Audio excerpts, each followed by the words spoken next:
That's what I would tell my younger self is this is a pattern in your life. You will always find grace. You will always rise above it. You will find the lessons, the keys, the shortcuts. Roll with it because it's part of the journey.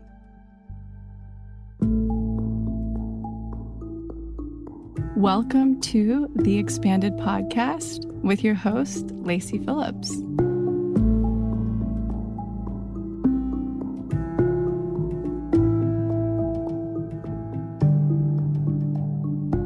As a leading manifestation advisor with a process that's, radically different from the old New Age model, mine is rooted in psychology, neuroscience, and my energetic gifts. I created this podcast to help you expand your subconscious limiting beliefs about the potential of deserving the manifestations you're calling in. Therefore, you're tuning into this podcast series to show your subconscious that anything you desire is possible. And by pressing play, you've already started the process of manifesting it.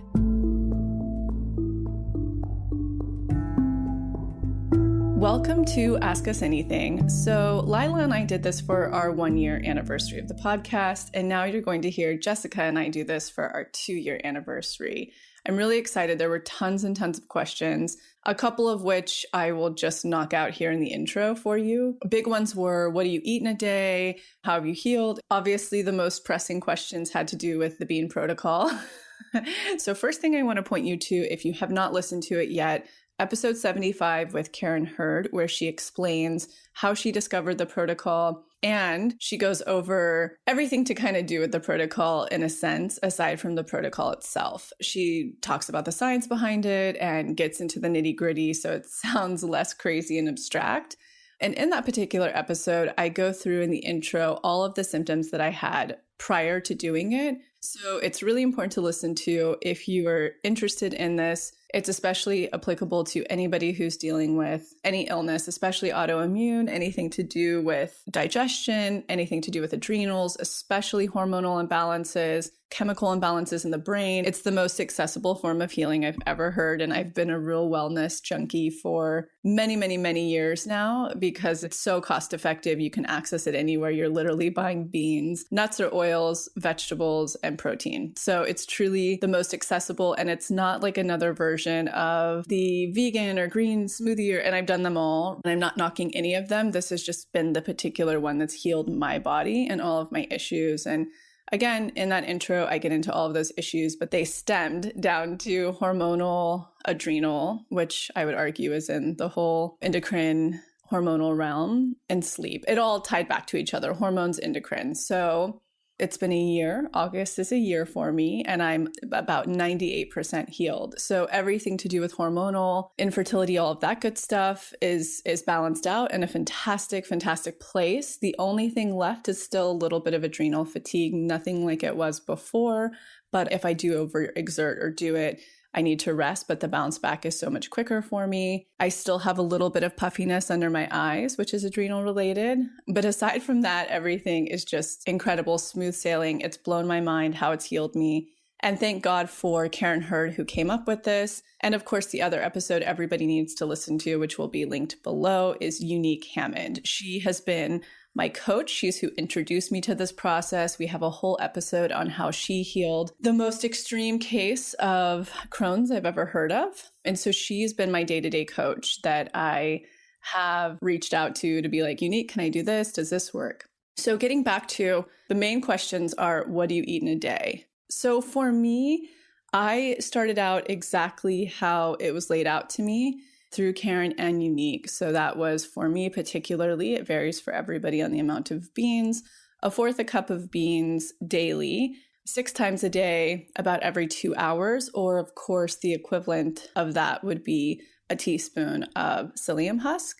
And then with 3 meals a day, it needed to be protein, vegetables, beans. And then if you're on the really like anti-aging protocol, the fertility protocol, you would have 1.5 cups of salted nuts a day, or 1/4 cup of oil with a little bit of salt in it. You can learn all about that again in episode 75 with Karen. I then started to find and make it very much my own with the help of Unique. So the one thing that I definitely really kept on track with was the amount of beans when or psyllium husk all throughout the day to catch bile that's been filtrated through the body with all of the toxins and the excess hormones to excrete it out. That's something I've never budged on. I've always done it. Personally, for me, my body fluctuates, especially based on the weather, where I don't want beans all day long. It's too filling. In the winter, I really loved it. I was craving it. It was very grounding. So I personally actually do, the moment I wake up, I do psyllium husk with warm water and lemon, do my meditation, get the house in order, and then I'll have my first meal, which is usually beans with fermented vegetables. And we mentioned the one I love in today's episode. You'll hear that later. And then I'll do a protein with it. And that's usually something seafood based because I crave that the most. So that'll be my breakfast. And then from then on out, I'm totally wily all day. I just listen to my body. So I don't do 3 meals a day beyond that point. Like I don't do 2 more meals with protein and vegetables. Most often than not, I'll end up doing psyllium husk or beans I'll supplement with. My lunch maybe will be another version of breakfast, or it'll just be beans by themselves. And then one thing that I always do in the afternoon is a big green smoothie so that I'm getting all of those vegetables and all of those greens. And that usually consists of a cup of water in the Vitamix with tons of romaine, spinach, cilantro, parsley, some vanilla bean, and then a half of a banana. So that's another thing. At about like 9 months in, my body was craving fruit again, and I just listened to it. I really have made this intuitive eating with beans. So I'll put half a banana in just to make it like palatable, the smoothie. And I'll put a little bit of almond milk in that. So just to really get in all of those greens and nourishment. But again, so what I'm telling you is if you're interested in the bean protocol, I highly recommend checking out Karen's courses and working directly with Unique. Unique's been amazing. When I first started it, I was like, Unique, I don't want to eat animal protein 3 times a day. I don't crave it. My body's not like that. She's like, don't, you're fine. Most often than not, I only eat 1 protein a day if I'm craving it. Sometimes I go without it and I'll do like rice and beans all throughout the day, multiple days in a row because I'm craving that. So that's the one thing I want to tell you is once you take a course or you work directly with Unique, you really start to figure out how to make it your own. The non-negotiables for me personally were the beans and the nuts. So that's what's been the most impactful. And then, of course, I didn't do any of the other things. I naturally couldn't because of adrenals and endocrines. So that was booze, caffeine, any type of sweetener, sweets. It's just stuff I haven't been able to do for the last few years anyway. So that wasn't troublesome. But I really, again, found my own way with intuitive eating, kept the duration of the beans or the psyllium husk throughout the day, and otherwise intuitively ate. So I hope that answers a lot of people's questions. The second big question I kept seeing coming through was, am I still looking for the retreat house? 100%. It's my main manifestation this year that I'm focused on. The manifestations have been getting very close. Many of you know that we put an offer on a place back east, and the owners, they weren't on planet Earth about what it's really worth. And granted, I'm the only offer that's been put in on it now 3 or 4 months. So I knew the market, I know that. So I'm looking at that place back east. And then also literally yesterday, Max and I took off on a road trip up to Pacific Northwest. We're looking at 2 properties up there. So I'm probably going to do a little thing on Instagram to ask what would be the most appealing. What would you guys come to visit? And I'll kind of give you a heads up here of what I'm looking at. So there's one property in Washington, very close to Astoria, Oregon. It's a ranch, so it would be a farm. It has a river going through the property itself. So it's very close to get seafood or be on the coast, or you could be at this farm. So that's one property. Also looking inside Portland itself at one particular property that's a very practical magic vibe. And then, of course, I then am leaving in 2.5 weeks to head and journey over to the East Coast to finally go look at the place in person that I originally put an offer on and put our final offer. So we'll see what the universe is revealing. I'm so excited to share with you once there's more clarity. I've definitely been getting all the tests this year and doing the dance with the universe, but this is one place that I'm getting very excited to share with. Stay tuned on that. Super excited. Last but not least, everybody kept asking about my fertility journey. That I will be sharing soon as more develops, and that'll be a full episode. So without further ado, I'm really excited to get into today's episode itself. You guys had great questions. I'm sorry I get a little boring in the mid part because as soon as I started this embryo transfer, a few days into it, all of my psychicness just got very, very uncontrollable in the sense that I'm really good at doling it out and centering it and staying on planet Earth, and I cannot stop channeling. So I actually haven't been really watching any TV. You guys asked about TV shows and podcast episodes and things like that. And right now, I literally am having to just like ground and meditate. So Jessica will lead the way on some great recommendations with those. And otherwise, yeah, just really fun questions throughout. Thank you for being with us on this 2-year journey. The numbers continue to climb and skyrocket. You all continue to share and support. So this has just been a really fun experience. It's allowed us to continue bringing some really up-leveled guests on. Your mind's going to be blown for the rest of the year, what's showing up in way of guests. And let's get into it. Thank you. All right. Welcome back, everyone, to another episode of Expanded. Today, we're having a really fun, exciting episode of an Ask Me Anything. Yeah, it was our anniversary recently. And last year, in honor of it, I did one with Lila. We had one and it was a huge hit. And I was doing an Instagram story recently with an Ask Me Anything. And there were so many overwhelming questions that I asked, would you like to hear this on a podcast with Jessica and I? And it was 97% yes. So here we are. Let's get in it. All right. So I pretty much pulled, you guys submitted so many questions. Thank you guys so much for taking the time and writing things out. And I pulled the ones that were most frequently requested. So we can we're pretty much covering everything in here today. But the number one question that we wound up getting was about your luscious locks, Lacy. So what is your hair protocol? I know you've talked about it on IG before, but just some quick tips for everyone who is looking to grow their voluminous hair like you. Thank you. Yeah, I've talked about this all over the place, and I think it's actually going to be rather disappointing. But for years, I actually couldn't get it to grow too long after I bleached it one summer. I was doing like a bleach ombre thing, and it just kept breaking and wouldn't grow. And so I had to go on this huge quest to figure out how to get the Blue Lagoon hair, essentially. And it wasn't until accidentally I began drinking infusions, herbal infusions I was getting psoriasis on my legs. And it was from a lack of minerals that I discovered. So I began drinking a lot of mineral-rich herbs as infusions, one of which daily always included nettles. And for anybody who doesn't know how to make an infusion, it's basically, you can Google, how do I make a nettle infusion? Nettle is the herb itself. It's the green, prickly herb that grows in watery places. Loves a lot of water.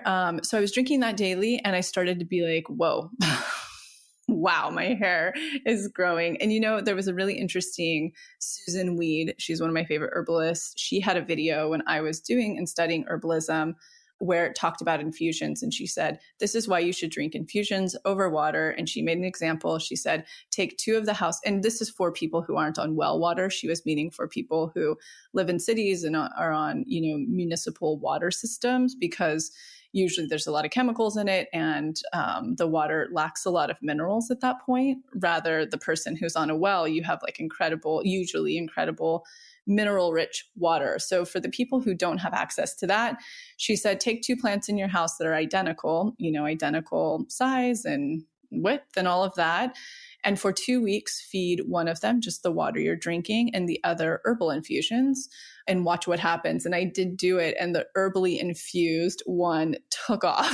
Wow. And she's like, that's what's happening in your body when you're getting all of those minerals. And back then I was down this like deep research about truly how mineral deficient we are, because our food, even due to monocropping and so many things that we've gotten away from traditional, farming, the soil is very minerally deficient. And so I think, I'm totally going to paraphrase this, but I think at one point at the turn of the century, we were naturally receiving something around, I don't even want to give the number of magnesium a day. And now I think it's like not even a fourth of that. And that's one of the things. So nettle is very, very rich in like a spectrum of B vitamins, also in magnesium, but it's the B vitamins that are making the hair take off.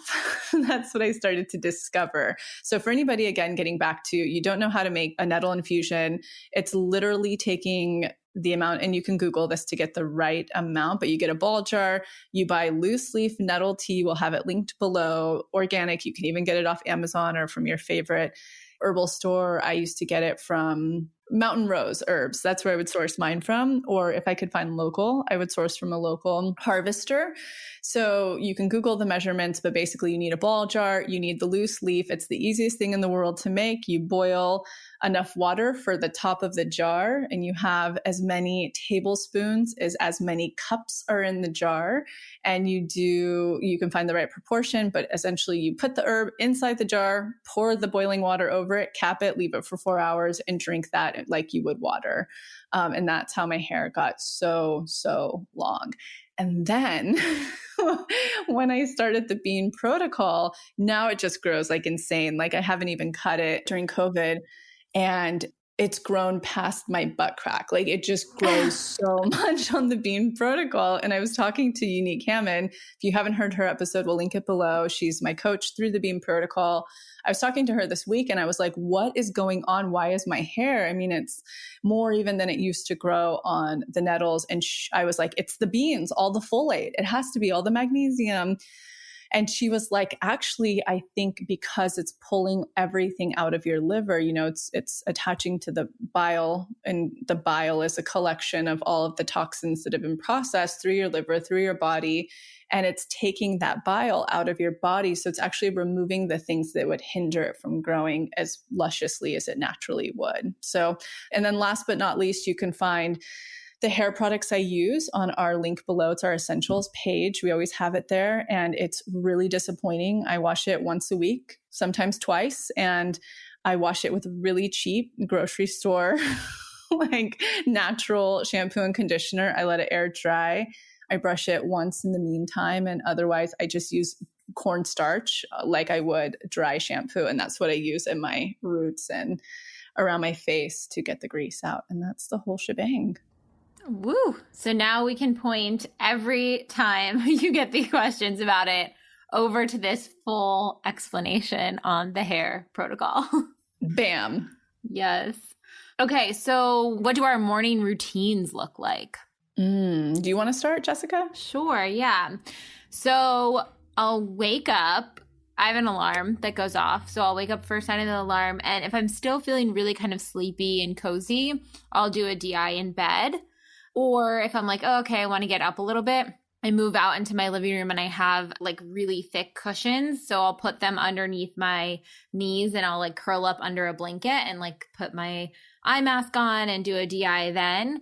And then I do lemon water, probiotics, perhaps a first cup of coffee. And then I sit on my balcony and do some breathing exercises. If I didn't do a DI that morning, then perhaps a meditation, and then do morning pages and kind of check off my tasks and things I have to do that day, and then pop into work. But again, this is an ideal situation. I say I probably get the full routine in. I probably get in like 3 days a week, and then every weekend I'll get it in too. But yeah, so that's kind of my little morning routine. I've had a lot of different morning routines, and the one I have most recently is my dogs, who are so annoying because of me. I've like spoiled them into annoyance. They wake me up in the morning, which now we're going to shift this routine a little bit because it's right when the sun is beginning to crack. So it's like literally almost dark out still. Marigold will come and scratch my face because they're so food obsessed. And so I've been feeding them in the morning, and that now has changed until after my meditation, which you'll hear about. So essentially, I don't use an alarm naturally just because I have so many sleeping things and adrenal things that I naturally go to bed at like 8:30, 9, and tend to wake up with the sun or my dogs. Then I get up and I have a teaspoon of psyllium husk so I can collect anything that's been recycling from the liver and the bile in the evening. I have a cup of warm water with lemon, always hot water with lemon. But I take that into my meditation room, and that's where I do yoga stretches to keep my body in alignment and limber. Then I'll do a Vedic meditation. Sometimes I throw 6 minutes of whatever sadhana I have in there, which is usually the Har meditation for prosperity. And then I'll make breakfast. And after that, I'll do, if I'm up for it, the Melissa Wood workout. I've been loving hers still because it's gentle for anybody who has adrenal issues and who's at a place, they've graduated to a place to start working out again. Or my fiance and I take the dogs on a hike up on Tuna Canyon most every morning. So all that sounds like a lot, but it actually only ends up being about an hour of a time span, an hour and a half at the most. And then we head on our hike. And then I kind of start annoying you guys in the morning. I start like voice noting the team and we all start talking or whatever, but nothing too crazy or grand. And breakfast for me, people have been like really asking about what are you eating on the Beam protocol? And it's usually just beans, a veggie like a kale that I've steamed. And I really actually love fermented cabbage. I love that one wild brine. We can link it below. So good. Isn't so that the good. best? The it's dill so one. Yes. It's like such a different flavor. And I think it says like Sonoma or it says something on it. And I just think of like wine country making this beautiful, like fermented sauerkraut, like, yes, so good. I love it. So I'll throw a tablespoon of that in and either tuna or just whatever protein I have on me, and I mix it up and I eat that. That's my breakfast. Yum. And that's my morning. It took me a long time to get in a regular morning routine, but when I took inventory of like the time that I actually like was slow and dropped in with myself and didn't go on my phone first thing and really carved out that space, it was a game changer. The whole huge. day is like completely different. And not to say that there's days where I like wake up and immediately jump into an email or something. Same.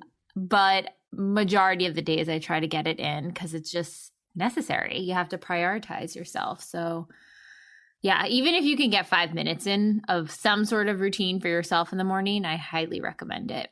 Yeah. I mean, and just being intentional. That's even like you're saying, if it's 10 minutes, like just get intentional with setting your day. What's the energy? What's the vibe? If that's a deep imagining, that's going to do it. If it's some journaling, if it's just, breath work for 5 minutes, whatever. I really think it makes such a big difference. I also don't look at my phone until after I've had my breakfast because it cracks me out. It cracks out my adrenals is the main reason because I'm totally addicted to it like everybody else, but it'll use a lot of my morning energy. But I think if you can do anything to get your head in the right space before you get into your day, it's really remarkable. Yeah. Okay. And then someone said, as a fellow projector, how many hours a day or a week do you typically work?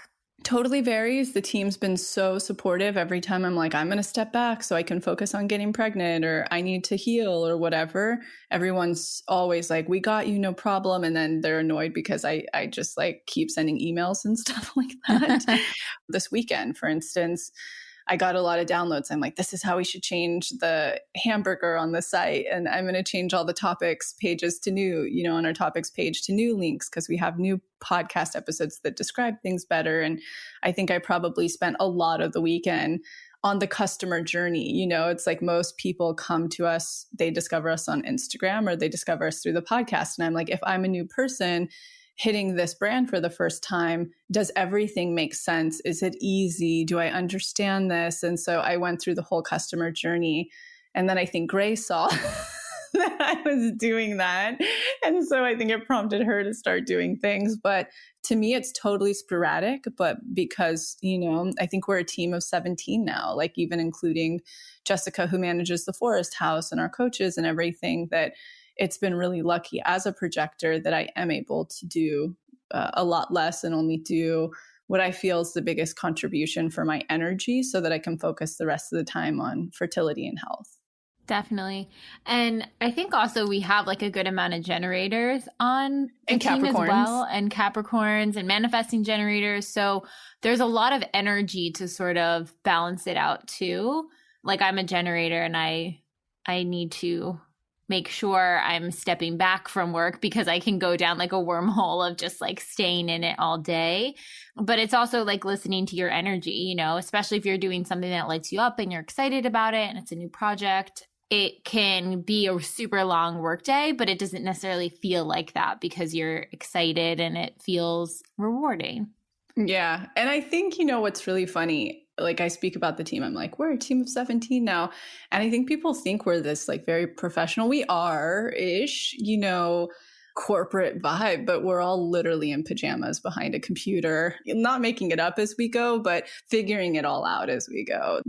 I don't know. It's like I always laugh at if people pulled the curtain behind, like in Wizard of Oz, they just find like a whole bunch of people just trying to make this the best experience possible for our members in our community from our pajamas from home. Yeah. Like pre-COVID. Yep. Like I'm still right now, even I'm in my pajama shorts and like I put a top on. So I like felt a little bit more like, okay, we're recording a podcast, but bottom half still pajamas. Yes, business on top, party in the back or whatever. Exactly. And it's really cool. Even when I was interviewing our newest hire, Antoinette, and we were talking and she's like, what is it? What do you look for in somebody who's really a good employee? And I'm like, honestly, someone who takes a lot of initiative. They're great at strategy and at execution, because in your role, you get to just like have fun. And it's like, you can make up anything. Any ideas are great idea. We're so collaborative. It's really just I don't know. I think about that. I'm like, it's just a lot of people in their pajamas behind a computer having a lot of fun, but working hard, but just like really coming up with stuff as it goes. There's a lot of autonomy, I would say. So there's Yeah. a lot of encouragement, and then there's a lot of freedom to, if there's an idea that's going to be something better for the members, like let's pursue it. Let's try it out. Let's test it behind the scenes, see if it works. That feels really exciting. Yeah, I agree. It's cool. It's a really fun environment that way, I think. Lacy, this one's for you. The beginning days of TBM, when it was just you, what did those sort of look like for our young entrepreneurs out there? Nonstop.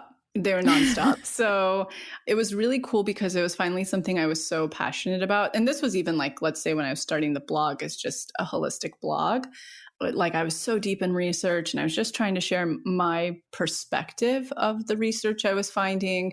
But when I actually launched the manifestation portion, it was totally nonstop because I was blogging 7 days a week, moved it to 5. So that means I had to like write the content, edit it, shoot photos, edit the photos, and I was taking clients. So I had to do all my clients all day, send them like, after our session, I would send them their homework.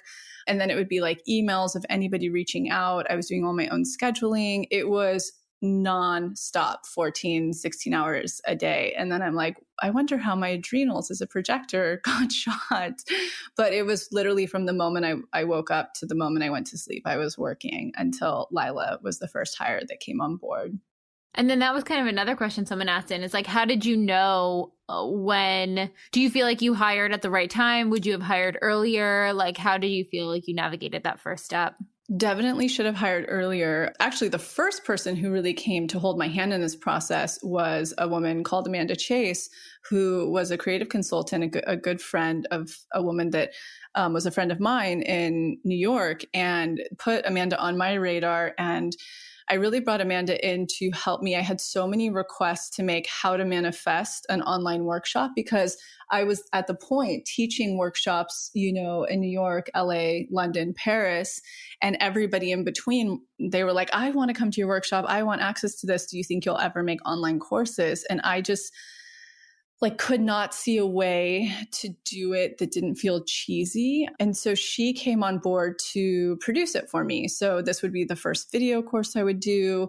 And when she came on board, our first conversation was like, yes, I need to make this, digital so that it can be global, so everybody can have access. B, can you totally hold my hand in hiring my first hire because I'm so codependent and afraid of it? And she was actually the person for our first, like, my God, I think our first 4 or 5 hires that hired everybody. But she actually gave really good advice. She heard somewhere, I think she went to a panel once, and somebody says the moment you know you need to hire somebody is too late. So it was really hard for me at first. We brought Lila on part-time. I just didn't know. I was like, how do I do this financially? Like, I don't know how to, manage someone. What's this going to be like? I'm so controlling and know how to do everything myself. Can somebody do it as well? So it was really a step-by-step process. So first, Lila came on, she hired her, and she was really good at it. She's like Nikki is on our team, really good at finding great people. And she hired Lila part-time. And I think it was within 3 weeks, we were like, would you consider being full-time? Like, I had to literally inch my way. I was like, oh, cool, we can pay her every week. Okay, maybe we should ask her if she wants to be full-time. And it's just gotten more legitimate as it's grown, and made a lot of mistakes too. At first, we were just hiring people to hire them. Like, they seemed like a good energetic fit. They maybe had a little bit of experience. And then because it's such a startup, that we started to realize really quickly, we would like promote within. And then we were like, wait, we're promoting people into a position they have no experience in. So then it's like a letdown on both sides. We had to really learn. And it wasn't until around July of last year with Nikki, who had corporate experience, finally, like someone on the team who didn't come from like, I just want to be my own entrepreneur. Nikki finally really understood how to hire people with actual experience. And so that's why there's not as crazy of a turnover anymore. There can be so much more autonomy in our positions. And yeah, it's been a really big learning curve for me because it's hard. Like, if I ever have conversations with fellow entrepreneurs that I know and we talk about teams, all of us are like, it's really hard. It's really hard until you find the right team and the right group, which I think we so have now. But before, it was just a lot of egos and emotions and my stuff of not knowing how to be a good manager. I mean, it was just really challenging. It would be like good 2 months and then a bad month. It was just really tricky. And now we finally have like some badass people who really are great at what they do and continue to evolve and get better and research and find their own experience. So yeah, it's a whole thing. Just start small and learn the lessons as you go, I guess would be my, advice or example. And I think there's also like this desire of when entrepreneurs are starting to hire their first employees, they want someone that can have multiple roles in the company. They can do, 10 different things. And so they wind up hiring, let's say, like a lot of generalists, like people who can do a lot of different things. Okay. And I think that role's okay. But I think, at least from I think Tim Ferriss talks about this, and I think Ray Dalio, who's like a big investor, also talks about this too, but really getting clear on carving out each person's niche and getting more experts in certain things, and only hiring in those experts like when the company really needs that expertise. I would agree 100%. That was a big learning lesson. I think Max told me that one day. He was like, you have a lot of people who don't have that experience. So, how can you expect them and how can they expect themselves? And I'm like, you're right. You're totally right. And that's something you would think would be so obvious, but it's not, because you also become friends with and, become a family. So it's like, it becomes very hard and challenging. But as the team has up leveled too, so has the company, because then we got health insurance, like there's benefits now. And, we continue to strive to grow in that. So everything is more legitimate. But even what Grace, who you all heard during Money Month in the mid-rolls, what we talk about, we're like, we want to keep the culture that we have. I think we have a really fun company culture that's so autonomous. It doesn't have that corporate feel, to me at least. And that's what I cherish most, because it's like the happiness of everybody together and individually, I think is so important. Definitely. Yeah. Company culture is huge, huge, huge. Okay, now pivoting, we had a few questions come in about this, but what has my creative journey been? How did I manifest my role? What have I done before TBM? All of those fun things. And there's a whole journey that occurred. I mean, the full manifestation process. but just in brief to kind of touch on it a little bit. So I went to film school. So my background is in film and television production and just all sort of entertainment production in general. Started working for a television production company in New York, was working in-house there, went from intern to executive assistant to casting associate, then casting director, running their casting department, and then in-house producer, where I'm producing and directing a lot of their content and working on all the shows that they're working on.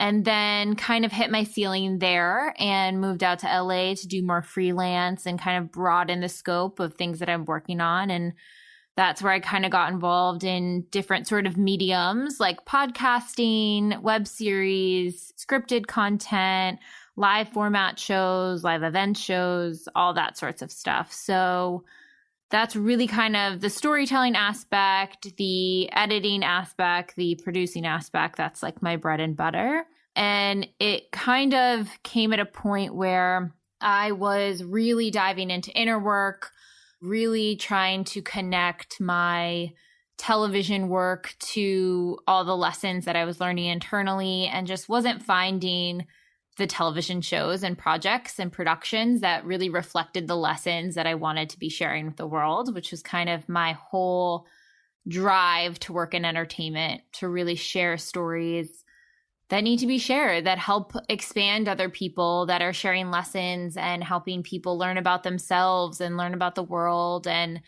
you know, ask those existential questions and all of that sorts of stuff. And I wasn't really finding that on TV at the time. And I started getting really interested in different wellness companies.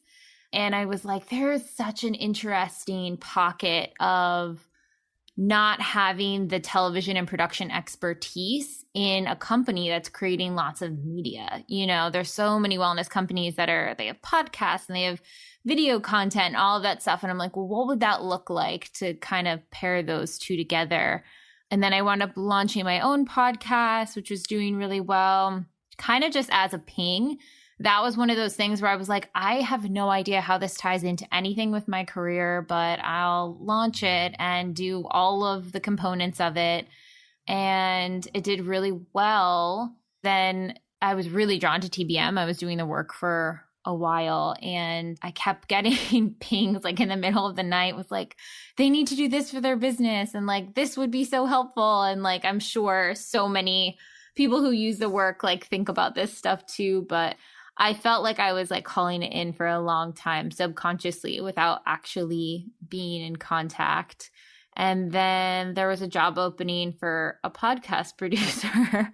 It was podcast, video, and media. And I was like, wow, this could not be any more up my alley. This is exactly the skill sets that I can offer and kind of collaborate with in order to enhance the experience. And yeah, there's a lot more nuance, and there was magic darks, and there was a lot of unblocking. And the month before the job position was posted and it came in, I was in like I had to calm my nervous system, super magic dark. I'd passed all these tests because all of these old production jobs were coming back at me like, we'll pay you double what we were paying you before if you write for this game show or if you produce for this. And I was like, no, I need something, you know, that's like really in alignment with my values at the time.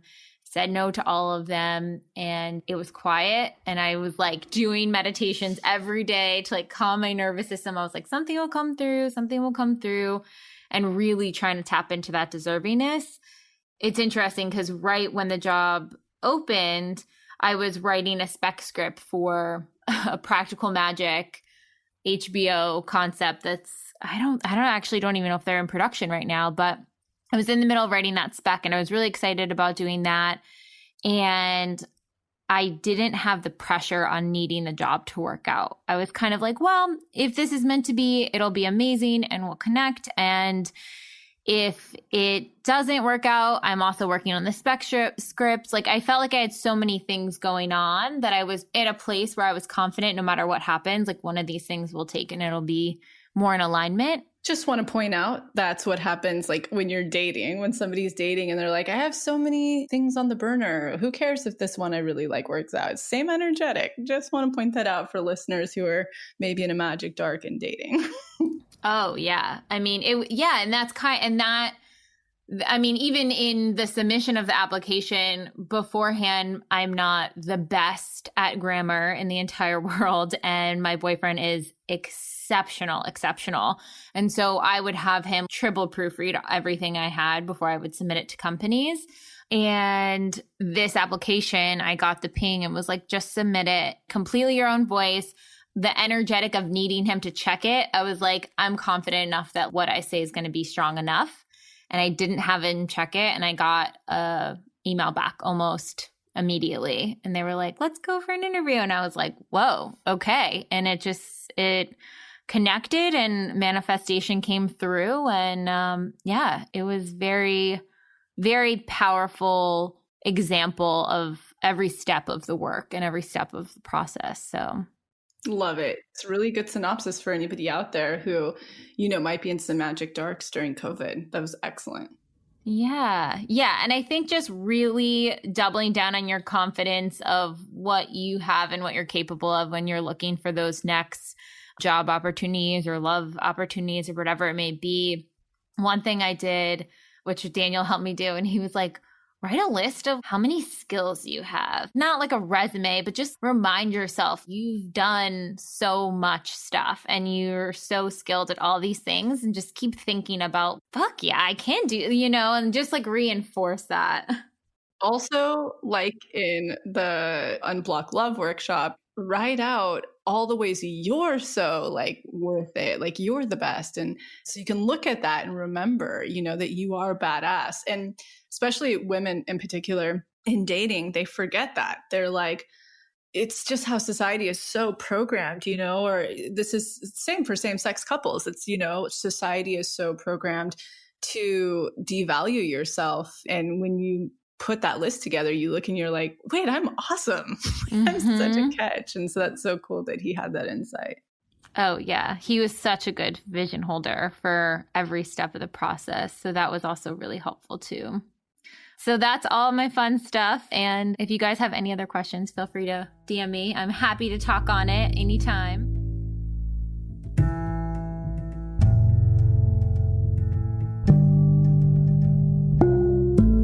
So I'm quickly interrupting this episode to invite you, if you're ready to start your manifestation journey, or if anything you've heard in our manifestation episodes has piqued your interest to begin. We have a la carte workshops in everything from the basics bundle, which is what we recommend to everyone who starts. It's the formula that actually teaches you how to manifest, unblocked inner child, and unblocked shadow. We also have a la carte workshops on love and money. But the real gem is the Pathway membership because it encompasses every single workshop we have. It's a year-long membership with full access to the few a la carte offerings we have and exclusive workshops not available anywhere else, such as the daily practice, which is what everybody in the Pathway uses, hopefully at least 3 times a week to daily, in order to truly create the new neural pathways that one needs in order to manifest, and houses the library of our deep imaginings, which is our unique hypnosis process that allows you to get into your subconscious and overwrite those old neural pathways, creating the new ones. You can use our special code EXPANDED, all caps, EXPANDED, to receive $20 off your first a la carte workshop purchase or $20 off your first month of the Pathway. Again, that's all caps, EXPANDED, EXPANDED. Okay, now back to the episode.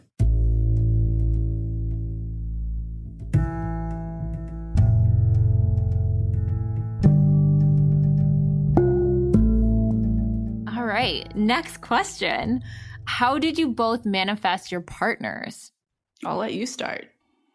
Oh boy. Well, the manifestation process. Same. I was rock bottomed out from a previous relationship that like really took the wind out of my sails, had to go through the whole process of rebuilding after that and, crafted a list. I vocally told a friend my list, and she suggested that I meet one of her friends. Long story short, we wound up connecting and realizing that we actually had lived in similar cities. I lived in Chicago for a little bit and he was in New York, and then he lived in Chicago and I lived in New York, and then we both lived in LA at the same time. His twin brother and I were at the same party when we were in New York. Like, we had all these weird kismet kind of connections, and yeah, we met and hit it off and took it really slow. And that same sort of confidence of, I don't need this. I wasn't necessarily looking to be in a relationship, but I was open to the possibility of whenever that timing aligns for it to happen again.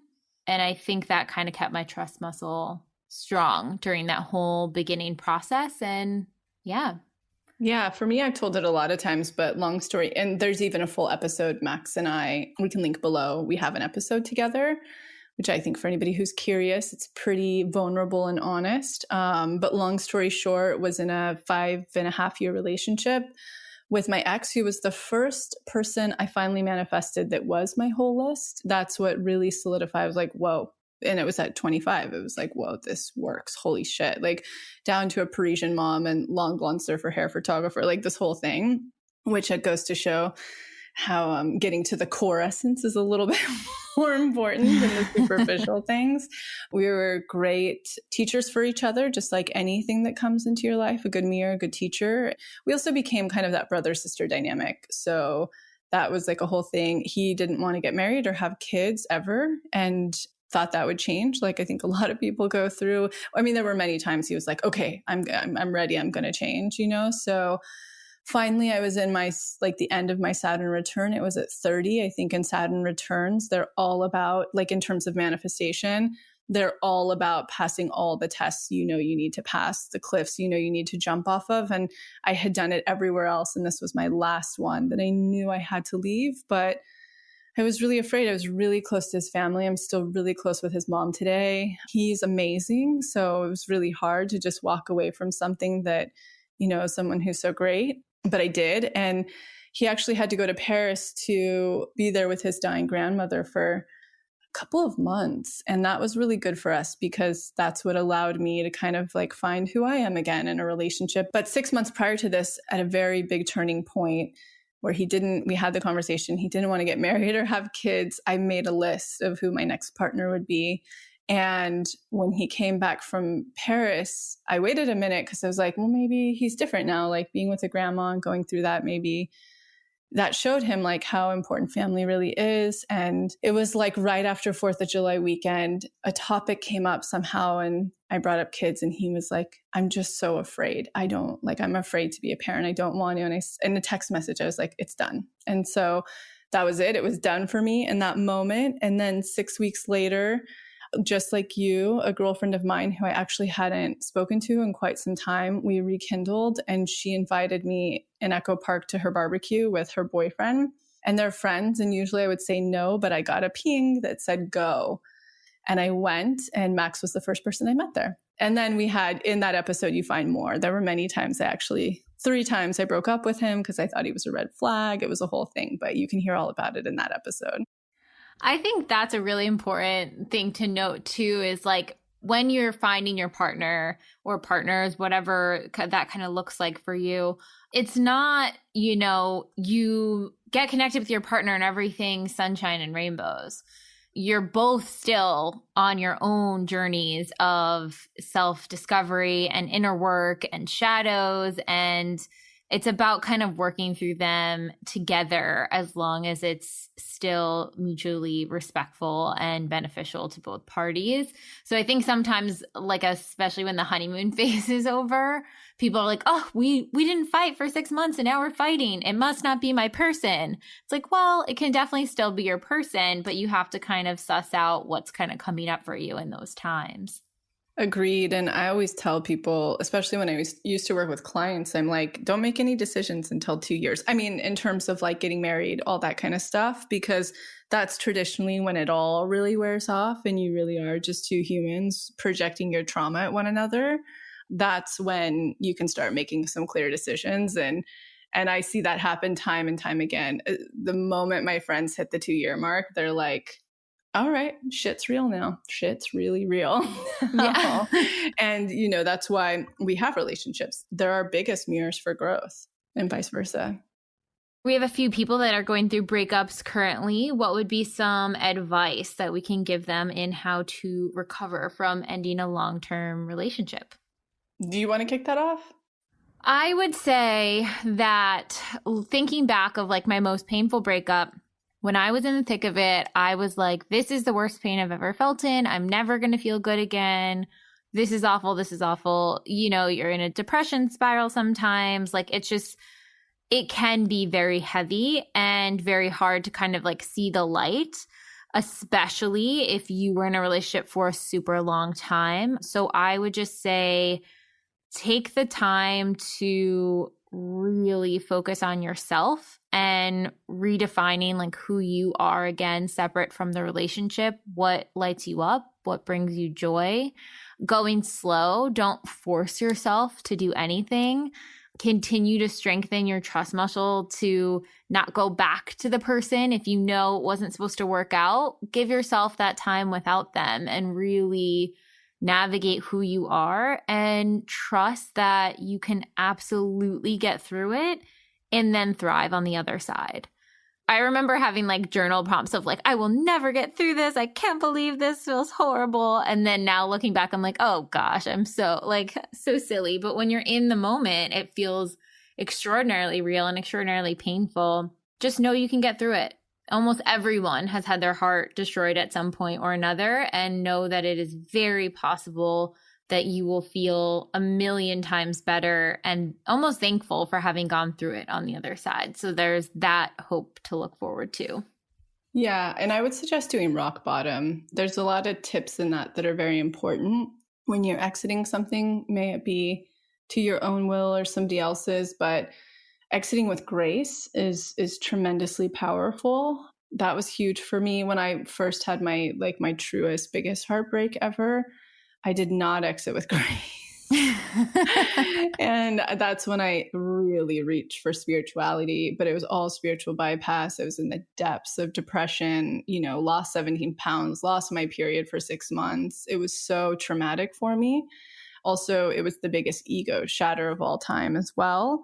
So I think doing rock bottom is incredibly profound for the energetics of it. And then from there, moving into something like reparent, I think is incredibly powerful because I could start to see how my pain that I hadn't healed or my blocks that kept attracting a very specific type of person needed to be looked at. And we all know love and money is connected. So, there's two incentives to give a look at that kind of stuff. So I think that's very powerful. But I look back at my breakups, I would consider those to be my biggest rock bottoms because they're the things that are the most important to me with the most happiness and gratitude because they formed me as a person. With my first major heartbreak to that point, because of so many unhealed issues, I would jump from one relationship to another. I would cheat on the other person, fall in love with that person, and get into that new relationship. I had never fully been alone. I had never been in a healthy relationship. I didn't have confidence in who I was and my own personal ability. And so after that big heartbreak, I took 18 months to just be single and alone. And that was so hard. And I started to go to restaurants by myself. I started to go to the movies by myself. I found my true own autonomy, deservingness, and worth through that period.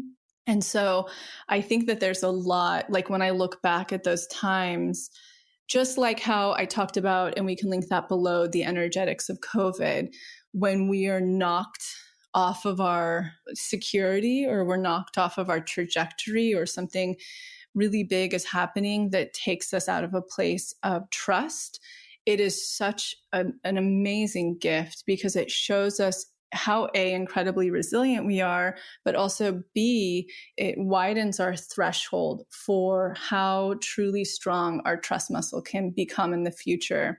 And if you do navigate a breakup with grace and you really find yourself and you find your deservingness and you put your energy into yourself and your worth, you just up level so tremendously that in the future, when you are ready to be in a place of looking for that next relationship, the bar is so much higher. It's just so much higher, so much higher in career as well. So if there's anything I can be an expander for in this moment, it's to tell you that this is one of the coolest experiences you're going through in your life, but take the opportunity to up level. Don't just, feel your feelings and go through the pain and all of that, but then invest in yourself entirely. And this work is literally made for this. It really is. This work wasn't out at the time of my last big breakup. And the amount of times I Googled what to do in a breakup and looking for like psychology tips of like how to handle it, this would have been exactly what I was looking for at that time. So it's so cool that we have that offering out. Thank you. And agreed. I would have killed for this at 25. Yeah. When I was making a fool out of myself. A fool out of myself. Same. But just know almost everyone has been there and done some stuff that they're probably not proud of. And yeah, it's part of the process and you'll learn a lot. You'll learn a lot. It's actually really, really beautiful. This one, partner that I had, he's a Canadian actor, really special person, Capricorn, like you. And the biggest heartbreak I went through, I in fact cheated on my Canadian boyfriend with this guy that I ended up really going through it with. Finally, the cycle and pattern was meant to break. But I really hurt this Canadian actor tremendously because I imagine he felt a lot of what I was feeling when I went through my heartbreak. And it was really beautiful. I was scrolling through Instagram today and saw he and his girlfriend, and they're so wonderful and they do this work. And I got to like their photo and, put hearts because I'm so happy. This was obviously 11 years ago, but I'm just so happy for him. And just know too, if you really do the healing, and he's certainly stepped up and done his healing in his life, there's just a lot of beauty, there's a lot of growth. One day there will be a lot of specialness out of it if you take this opportunity to up level. Absolutely. Okay, going on some more rapid fire style questions. Quick eyebrow tips. Ooh. Yeah. We both are rocking those. For me, another crazy thing of the Bean protocol, I've talked about this before, but I only use, like you'll see if you click on our essentials page, but on my skin, I primarily wash it with water, or I use that Oseo wash. Then I'll use a hydrosol on it. Then I use and I use this on my body too, rose hips oil, like pure total carrier rose hips oil. I buy it at Erewhon. There's a link for it on the site. But since doing that and the Bean protocol, so I can't tell which one's doing it, the patches that I had in my eyebrows from the one time I went to my eyebrow lady and was like, I want thinner eyebrows for sexier roles when I was acting. And she was like, I won't do it to you. Go somewhere else and pay them. I won't ruin your eyebrows. But she was smart because it created a lot of patches. And now they're just like exploding and growing back. And I thought these were things that were dead for years. So they're going bananas. Love that. Yeah, I'm pretty organic with all of my sort of facial stuff. I keep it really simple. For a long time, it was just coconut oil, like straight coconut oil. Now I'll mix in a couple new things. I've been using the Evan Healy lavender hydrosol mixed with everyday oil. And that has like a mix of really potent oils in it as well. Well, that also has castor oil in it, which, is supposed to help your eyebrows grow back. Yeah. So those have been like really helpful just for my skin in general. I keep it bare minimum on my skin care routine. And then I'll use like for sunburn or sunspots or something, I put aloe on. But then for my eyebrows, honestly, just don't touch them. Yeah. I know it's like so hard, but as much as you can not pluck and not get them done, the better. And then if you need to, I would wait at least 3 to like 6 weeks. Like if you need to pluck one part or the middle or anything like that, then do it. The other thing is I'll use an eyebrow tint like once a month, and it kind of just goes underneath. It's not so much because my eyebrows are kind of dark now. It's more so just filling in the spaces where they're not as thick and the like underlying color kind of like lives there. And then once that dye is kind of worn off, I'll use like boy brow or something like that just to kind of spruce them up a bit. Yeah, that's a huge tip for anybody, especially who has lighter eyebrows or lighter hair, tinting them. And it's usually, I think the rule of thumb, I might be totally wrong on this, is like 2 shades darker, right? Mm-hmm. Yeah, I have like a dark brown or black, and I have blonde hair. So I go really dark on it. But I used to get them done a lot, and then someone said you can just buy the dye kits, off Amazon and get one that like you like or, test out or whatever. You have to use a really steady hand because if you go outside the lines of your eyebrows, it will show. So there's a little trial and error. But I use that, and I think it's like $15 for the kit, and the kit will last you like almost a full year. We'll link it below. Yeah. Yeah, same with me. I don't touch them. I just do not touch it. They just grow wild. And the wilder, the better for me. I will trim them a little bit. But when I do that, it's like the very, very tip of the blonde piece at the end. It's so minor. I used to have this thing in the summer where the top part of my eyebrow, like right at the arch, from when I was in the sun for so long, it would turn, the second half of my eyebrow would turn like platinum blonde. And I was like, oh no. That's hilarious though. What are you currently reading? What is in your book cycle right now?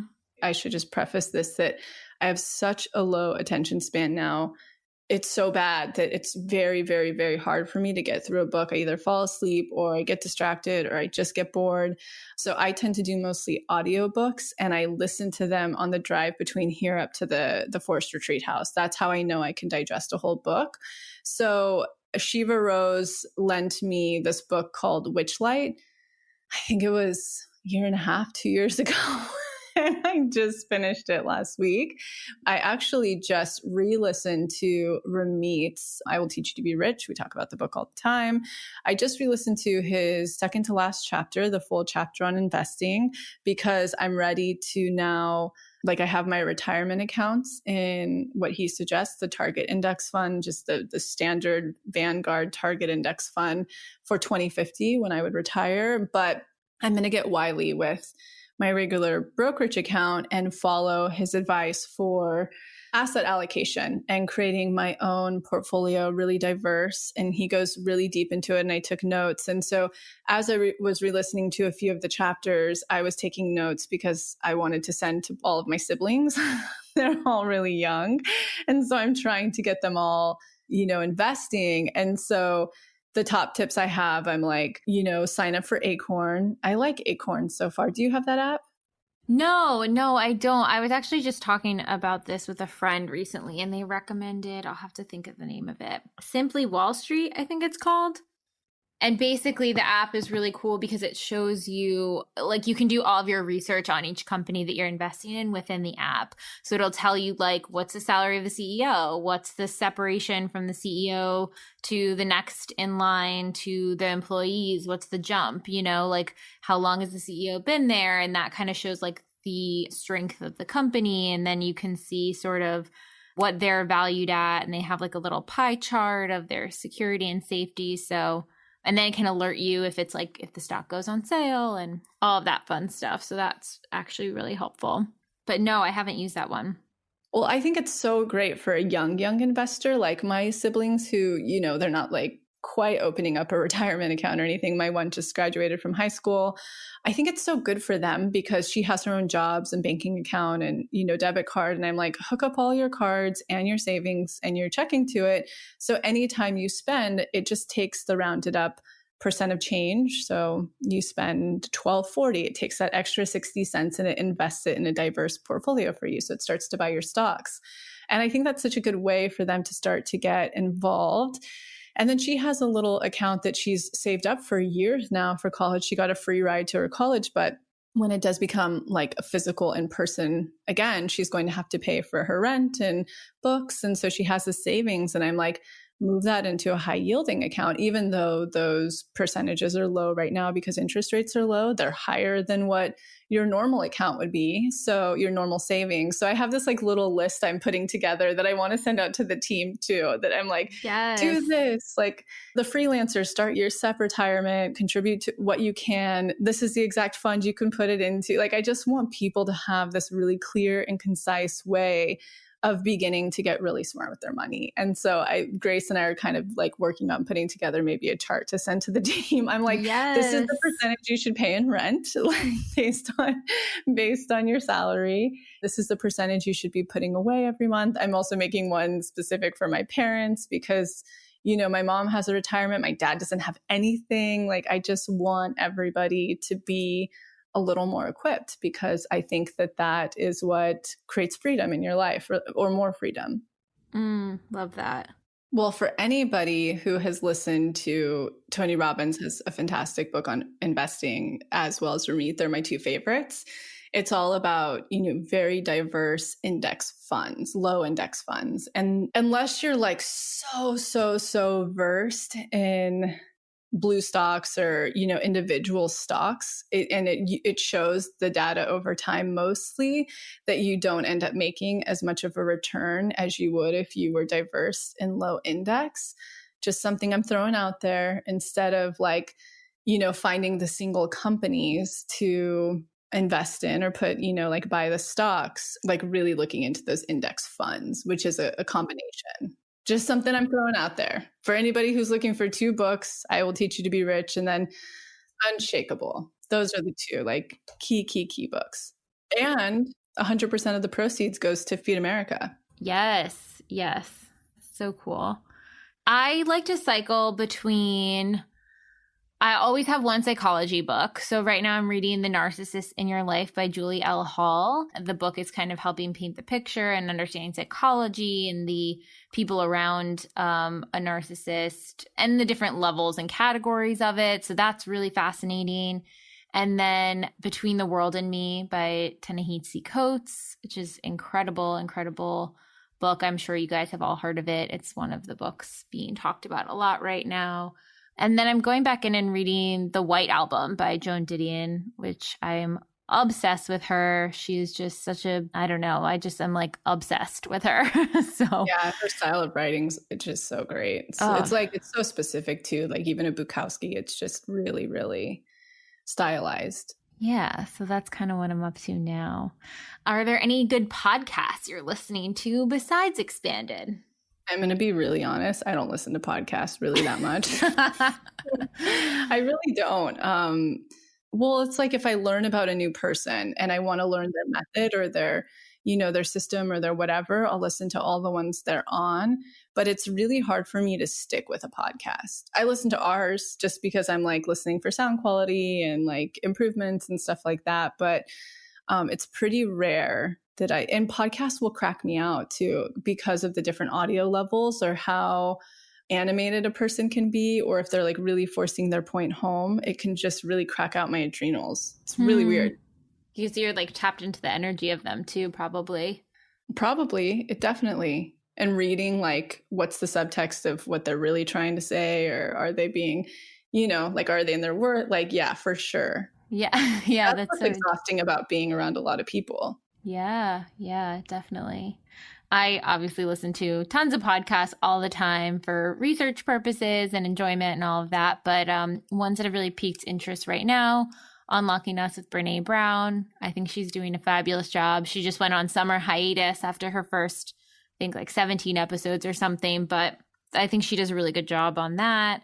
Got swooped into Rabbit Hole, which is a New York Times podcast. And it's more of like a news story experiment of like how the internet is impacting us and just sort of philosophizing on it. And that's been really interesting, different storytelling technique.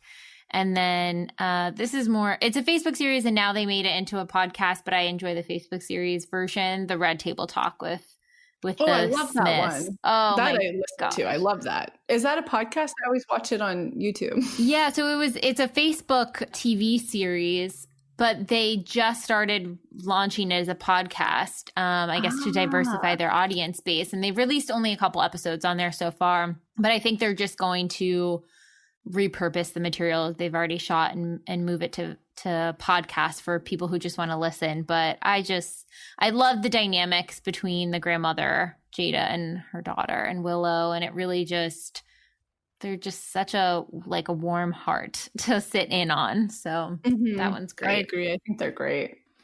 What are some self-care rituals that you're doing during this time to relax? I'll let you take it. Laying in the sun. Anytime I can get out in the sun. Sometimes I'll even just we have a rooftop deck in my apartment. I'll take a towel up there and just lay down on a chair or something, or just walk in nature for a hike. Just getting in nature is so, so helpful. And then a lot of baths, salt baths, and we have a lot of Himalayan pink salt lamps around my home, and just really mood lighting, especially after the sunset. Doing all of that really calming mood lighting is helpful. I'm trying to think. For me personally, it's really intuitive eating. I just listen to what I need. So most often than not, I'm immersed in nature. So yeah, there's no real one specific thing I'm totally up to. I really listen. I'll get pings that'll be you need to meditate right now into the collective and the truth and what's happening. You need to, I'll get a ping that it's you need to take off right now and go jump in the ocean. So it's totally eclectic, but everything I do, there's no wild paid self-care. It's usually saltwater, sun, nature, hiking, barefoot on the ground, meditating, really that kind of stuff. Deep imaginings, working out any trigger that's coming up for me. That's been really a big deal, but nothing crazy. Yeah. I'll get, especially in the weekends, for some reason, it'll be take an hour and go through journal prompts and DIs. And I'm okay. And I feel so good after. Oh, so good. Anytime I get to the bottom of something, I'm why? Why didn't I do this all day long? Yeah. It's so good. I'm aha. And you always have some good recommendations for this, but what are some favorite shows or films? What British or Scottish shows do you have on the docket right now? Well, what have I been watching? I had a lot of recommendations to watch Little Fires Everywhere, if I'm saying that correctly, and that was really intriguing. And then I think Self-Made was the other one I just watched. Yeah, Self-Made, it's a miniseries that's a biopic on Madam C.J. Walker. She was the first Black woman to become a millionaire in America based on hair product. And I've known about her, but I hadn't actually watched the show. And that was so expansive. And I love how Octavia Spencer does anything. So yeah. I think that was really great. In terms of other series, what have I been watching? I haven't really hunkered down on anything. I've tried a couple episodes here and there, and I keep falling off of being interested. I've been doing so much meditating, to be honest. What I was getting the hit on recently, it's I'm on my phone all the time. I'm constantly just with a screen or something. And everything inside of me was listen, you need to listen right now. Listen, listen, listen. So much of my day has been listening when I'm not working. And so sometimes that's just lying down with no distractions and just literally listening for messages and stuff. Sometimes it's meditating, sometimes it's hiking, sometimes it's the salt water to cleanse. So a lot of listening. I love that. I think everyone's in a period of listening too, or they have to continue to tap into that listening. It's so important right now. Yeah, I think it's really important. And I think with the year we've had, I think there's just, again, so much information, so many memes, so many reshares, so much media. It's just what do I believe? What are my thoughts? Because, then I have to distill down any channeling I'm getting into being something actionable. So I've actually been disconnecting a lot more from everything in general, because I feel I'm pretty informed about it, just the gambit of this year, and really listening how the collective can really, it always comes down to manifestation, how they can heal, how they can integrate, how they can manifest, expand, unblock. That's really where I'm at these days for myself as well. Yeah. Daniel and I will do the weekends is our movie time, and we're very specific on what we'll watch. We really try to watch good, high quality stuff or informative pieces, just something that's we see it as ingesting art all the time. So the stuff that we've kind of been watching recently. Rami on Hulu, incredible. If you haven't checked it out, it's awesome.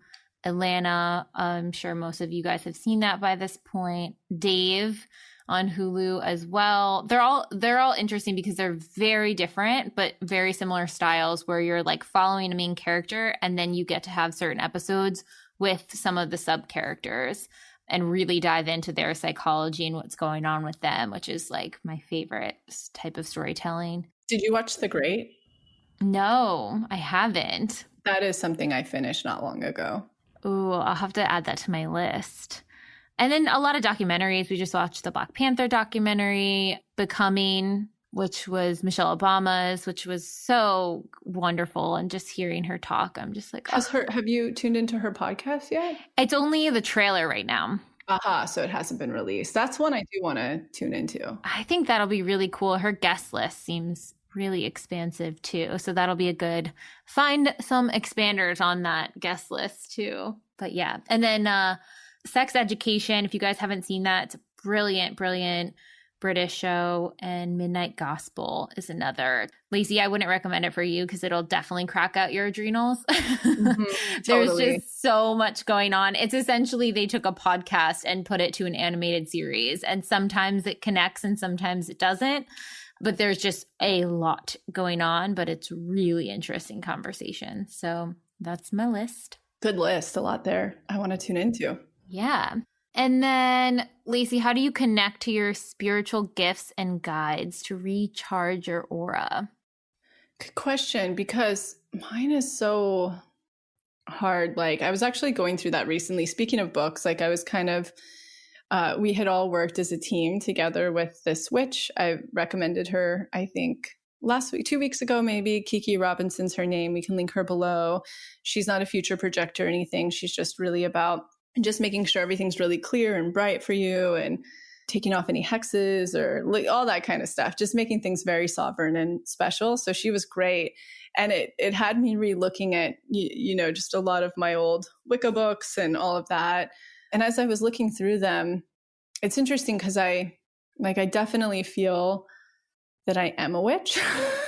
Yes. I always have. Like, I feel like I come from a lineage. All of, my mom's side of the family, the women are all very gifted and, we date back and stuff like that. And so it's really interesting because a lot of the tools I naturally use, but I don't need anything to practice anything that I do. So like, for instance, in that traditional form of spirituality or craft or whatever you want to call it, there's always an altar. There's different ways of practicing. There's like nature, there's kitchen, there's herbalism. There's just so many ways to practice, and mine's energetic. And not only that, but I'm claircognizant. So I don't need any tools. And I actually think that I kind of came onto the planet that way. It's just a faster generation. I foresee it only becoming faster and faster. I think personally, I don't need any spiritual materialism to practice. So I don't need crystals. I don't need any of that kind of stuff. They're just actually like beautiful enhancements to have around the house, but I don't practice with anything. And I don't have a set type of meditation that I do. In fact, I'm very lazy in my gifts. So it wasn't even until I worked so closely with clients for so long that I really, really harnessed my gifts. And I was like, wow, I can be the laziest person on the planet with gifts. Like, I don't have to, like my channeling comes and hits me when it needs to. Like, I don't have to really have a ritual or a practice. So I'm probably not the best person to ask. I think Kiki even had great answers. Kay on our team asked her, like, how do I connect with my guides more? And I've read all of those books, and I know a lot of those practices, they don't just always work for me. So I would suggest going and researching and trial and error, because I used to practice all the things, like had an altar, worked with crystals, like rituals, all that stuff. And I just don't need it. Yeah. Like, if anything, it's a distraction for my particular type of gift. So I actually don't have the best answer on this for people. I think for me, like, one thing that was like a big turning point is understanding what it meant to be talking to my guides and what that felt like. Because I think there's this idea that you'll like see a figure in front of you and they'll come down and tell you word for word exactly what it was like. And it wasn't until I got really clear that it was like this, it's almost like receiving pings. It's this from your heart space, confident.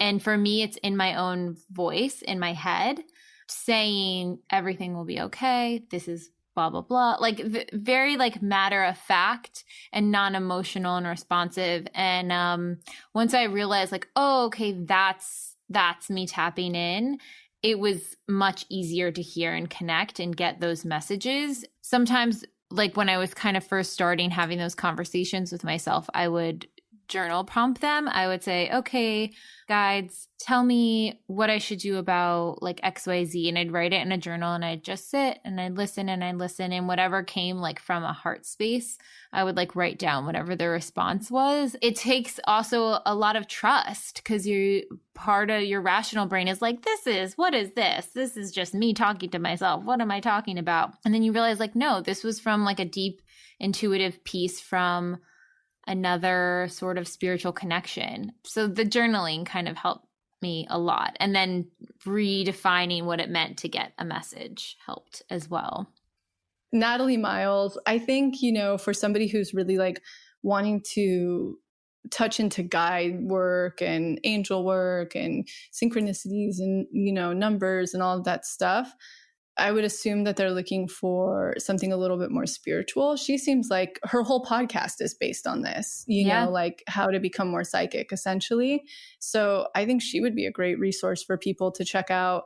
I'm just a weird, you know, I have weird gifts and they work really lazily and weirdly that I'm not a great person to tap for that info. Another person I'll recommend too, who I just think is so great and I've had really great readings and experience with, is my friend Taylor. I'll link her Instagram. It's Angels and Amethyst. But she's very much in the realm of everyone has, you know, their guides around them all the time. Everyone has the ability to tap in. You know, it's really easy to be able to tap in. And she still does one-on-one sessions too. So they're pretty affordable as well. So I can link her below for anyone looking to sort of suss out what that sort of looks like too. Perfect. Okay. Last few questions coming in strong. What are your guilty pleasures? TV, food, etc. For me, it's TV. But it's not a guilty pleasure because I'm balanced with it. So I do it when I want to. And what about you? Wine, I would say definitely. Wine, Candy Crush, which I haven't played in a very long time, but is a very addicting phone app game that I often play. And maybe popcorn, like very organic, healthy popcorn, but I know it's just not very good for my digestion just because I've seen what happens when I eat it. But I do love it. If I get a bag of popcorn, it really doesn't stay in the house for longer than a day. So I would consider that a guilty pleasure for sure. Yeah, mine's potato chips. I had a bag of potato chips last night for dinner, but I had like such a good day of eating before that. What kind of chips were they? Oh man, I just went for the Kettle salt and pepper. Oh, the Kettles are so good. They're like one of the good. best ones. Yeah, like anytime Max is headed down to the little Topanga, you know, general store for kombucha and chocolate, I'm like, get me a bag of potato chips. Yes. Potato fried anything is so good. The crunchiness is just, it gets you. Oh man, love it. Even when I was really little, my grandpa, you know, he would wake up early and I would go with him every day in this small town that I grew up in, Cathays Valley. There was this really like white trash kind of gas station called the Oasis, and he would go there to drink coffee every morning with his other early bird friends, and I would eat for breakfast every morning hash browns. That's it, just hash browns. Oh, that's what my dad eats every morning. Currently. Still on it. Yeah. And then what is any nightly routine you have or sort of like bedtime ritual? I'll let you go. Well, I got this one off of you, which was at sunset, everything goes to the red light or the incandescent bulb or the salt lamp. It's just no blue lights. And then if I have the TV on or if I'm at a screen, I have my blue blockers on. Shout out to Blue Blocks. And the only ones that are scientifically, apparently, their lenses are the only science proved total blue blocking blue light glasses. Honestly, I got ones off Amazon like forever ago and I knew they didn't really work, but it's just like the placebo effect. I was like, I'll put them on anyways. And then once I started using the blue blocking ones, I was like, oh, this is what it's supposed to feel like. I get it. It's different. Yeah, so different. No, I agree.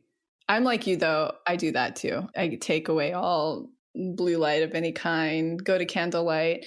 I've been practicing a lot of Joe Dispenza, the Christian Science stuff, from the girl on our team who's a fourth generation, to really create the new neural pathways of essentially like the ultimate placebo, with my health and not taking anything in or worrying about health issues. And so I practice that because of the neuroplasticity before bed.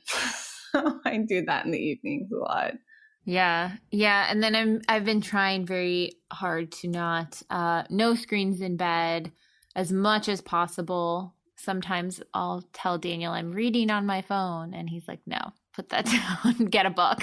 He's like, I see what's happening here. Yeah. He's like, this is not happening. But yeah, if I can read in bed, I can like fall asleep very quickly, which is awesome. Lacy, do you have any other bedtime things?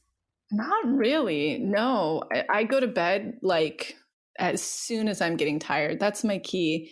It's just so much rest. And again, a lot of listening. That's one of my favorite times to tune in, talk about like guides and stuff like that. Like I'll send Max to the living room because he wants to watch shows and things like that on his screen. And in bed, I like to, for probably like 30 minutes before I fall asleep. So right around 8 o'clock, and I'll fall asleep around 8:30.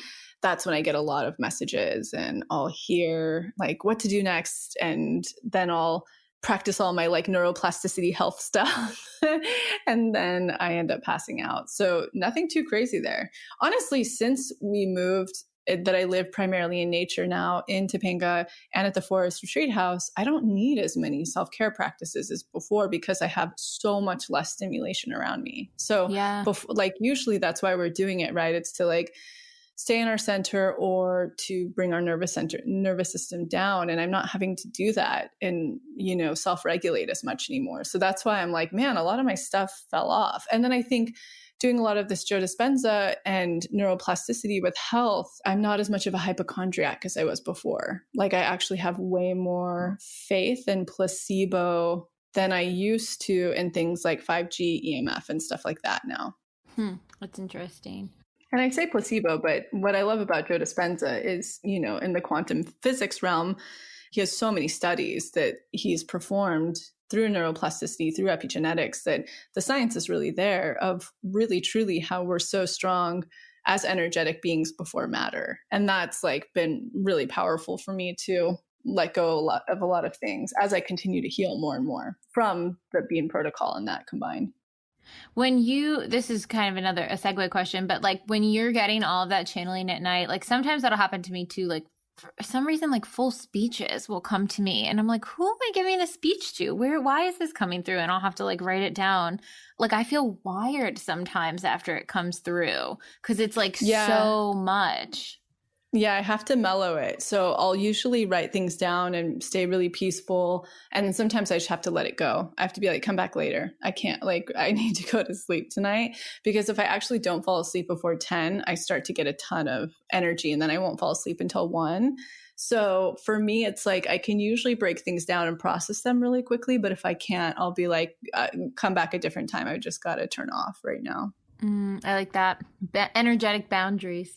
Yeah, it's true. I had this joke once with Krista off of Almost 30. We were having a walk on the beach a couple of years ago, and I was talking about like when spirits contact me and they're around me and stuff, like how I'm getting really strong in my boundaries. And I'm telling them like, you can come through during meditation, you can come through, during the day at this time and this time. And she's like, so basically you have no boundaries with spirits. You're like, you can come through during sex, you can come through.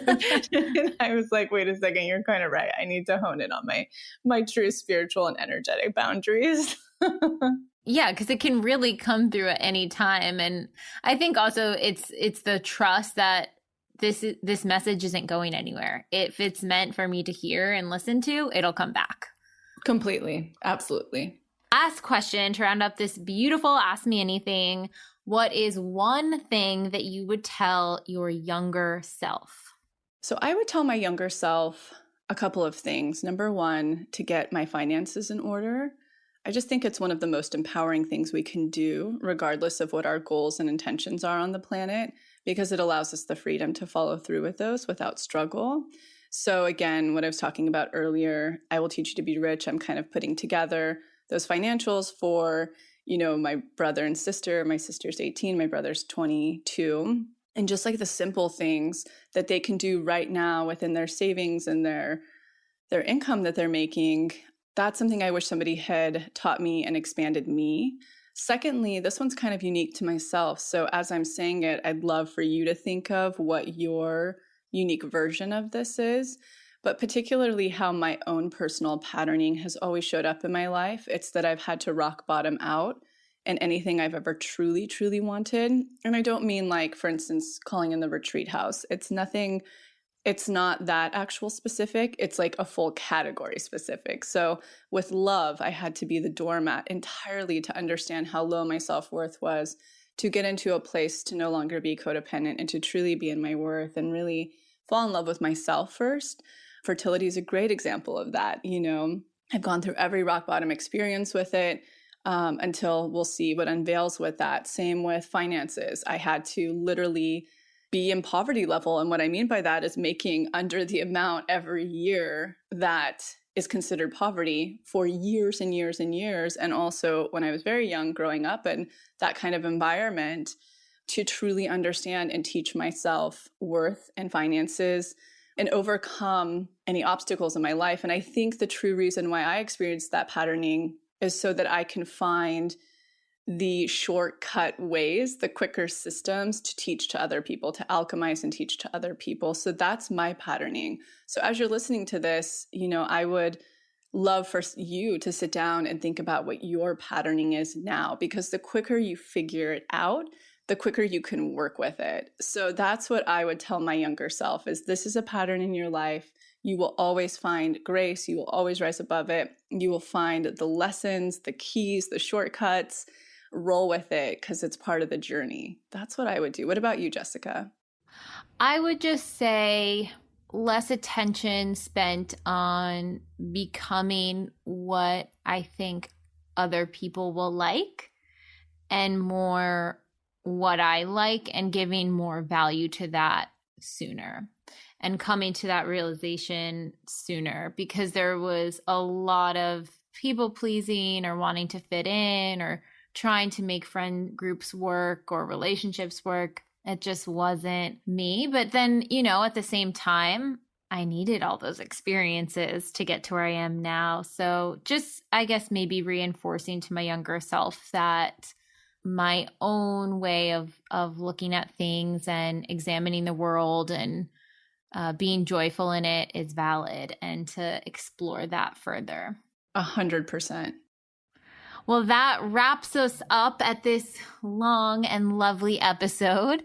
Thank you, everyone, for tuning in. And honestly, I've only been working with the podcast for almost coming up on a year now, but it has been so wonderful to, one, be a fan of the community and then be working with the community. And we're just so grateful for all of the listeners and all of the members and just for this space. It's really, really beautiful. Thank you all so much again for this 2-year mark, for joining in with us, for being such an important part of this community. We love receiving everything that we get from you, that we hear from you, the feedback. We love seeing the shares. It's really developed into a cool thing. And this podcast all started out because people kept requesting from hearing me be on multiple podcasts to have one. We actually never had the intention to launch one. And now it's turned into something so resourceful, successful, and something that's built so much community. Yeah, we're just totally blown away, and it's all because of you. So thank you all. Yes. Bye, guys.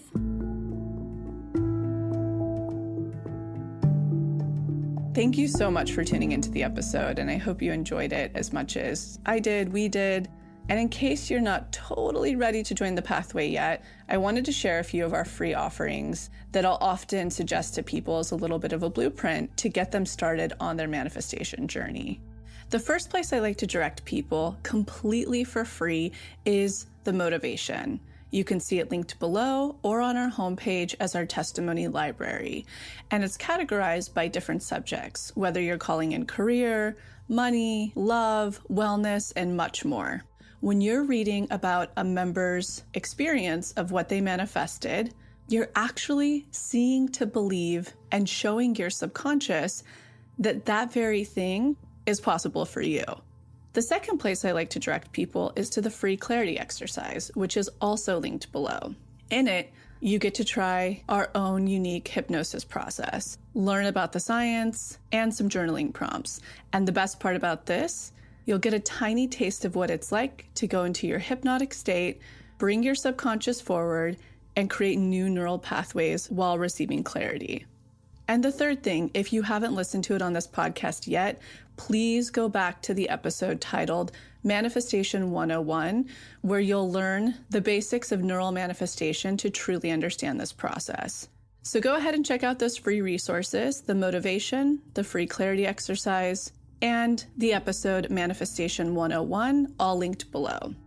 And in an effort to make sure to have representation in this process series, go ahead and submit any process testimonials you have, especially to our LGBTQ plus community, our BIPOC, as well as the Ys, which is anyone in the community who is 45 and over. All right, we'll be back next week.